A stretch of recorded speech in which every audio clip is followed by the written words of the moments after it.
Friends, இன்றைக்கி புதன்கிழமை காலையிலே எங்கள் வீட்டில் மீன் வாங்கியாச்சு. கிழங்கா மீன் குழம்பு தான் செஞ்சுருக்காங்க. நல்லா காரசாரமாக இஞ்சி பூண்டு பேஸ்ட்டு, வெங்காயம் தக்காளிலாம் வதக்கி கத்திரிக்காயெலாம் போட்டு சூப்பராக செஞ்சுருக்காங்க.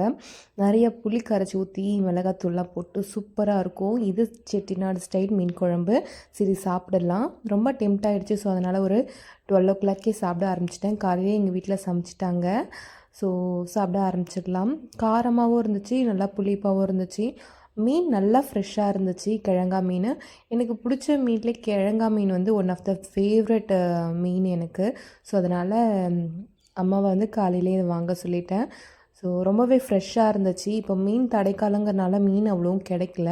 ஸோ நாங்கள் வந்து கடலூர் சைடுங்கிறனால எங்களுக்கு வந்து அந்த அளவுக்கு வந்து தட்டுப்பாடு இல்லை, அப்பப்போ கிடைச்சிடும். ஸோ ஒரு வாய் அந்த மீனோட சேர்த்து சாதமும் சேர்த்து வைக்கும்போது செம்மையாக இருந்துச்சு. நிறைய பேர் வந்துட்டு அந்த தேங்காய் பால் ஊற்றி செய்கிறாங்கல்ல மீன் குழம்பு, அந்த மாதிரிலாம் ட்ரை பண்ணுறாங்க. பட் இதுதான் எனக்கு ரொம்ப பிடிக்கும். வீடியோ பிடிச்சா லைக் பண்ணுங்கள்.